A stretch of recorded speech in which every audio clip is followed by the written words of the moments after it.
Mr. Deputy Speaker, increasing levels of debt in Singapore has been an area of concern over the past few years. While the level of household debt remains high, the level of unsecured debt with loans taken from banks, while it has caused some concern 2 years ago, the credit limit management measures by MAS has reversed this trend.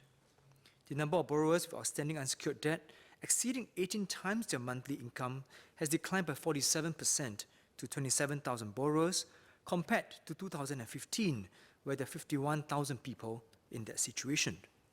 The amendments proposed under this bill will enhance these measures as money lending is further tightened. Easy accessibility to finances can feed unnecessary expenditures and habits such as gambling.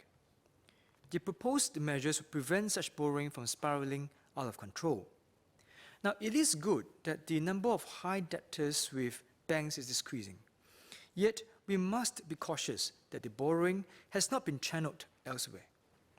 Debtors facing caps imposed on loans from banks and soon from licensed money lenders might turn to unlicensed lenders such as loan sharks.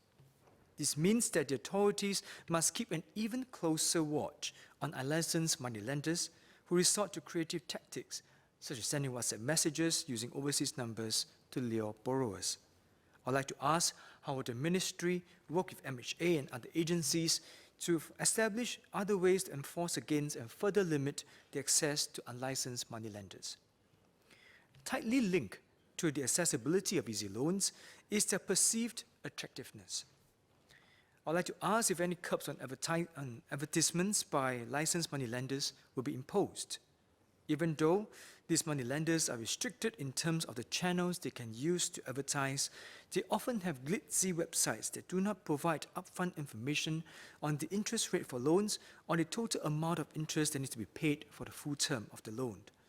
Could the Ministry consider imposing a condition requiring all registered money lenders to provide a full disclosure on the total amount of loan plus interest to be paid, for example, on the websites and advertisements?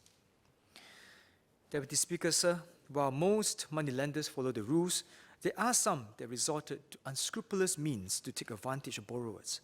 I'd like to ask the Minister, how many complaints against licensed money lenders have the Registry of Money Lenders received on licensed money over the last 2 years? What are the top 2 types of complaints, and will the registry consider publishing a list of blacklisted companies and a brief description of the complaint so the borrowers are kept informed on the issues they need to be aware of? Currently, there's a list of suspended companies at the end of the list of registered money lenders, but it is easy to miss the names if we have to scroll to the end of 159 companies to see them.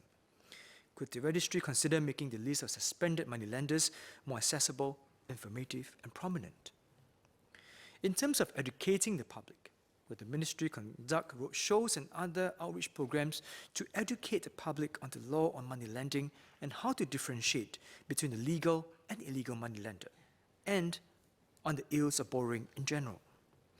Every day in the heartlands, one will encounter many banks promoting various credit facilities and walk past the premises of many money lending companies that have mushroomed in our town centres and malls.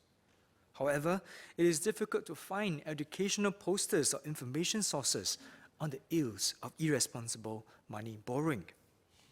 Could the Ministry consider finding ways to balance this exposure to money lending sources with educational information on the downsides of being burdened with debt? Finally, with reference to my earlier point on the abundance of money lenders setting up shop in the heartlands, could the Ministry work together with MND and other agencies to curb the number of such facilities in our heartlands?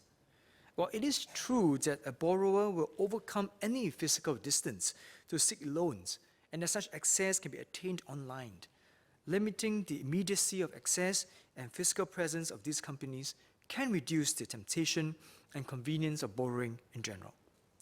Notwithstanding the above, this bill will further help prevent reckless borrowing and reduce default rates. Mr. Deputy Speaker, I support the bill.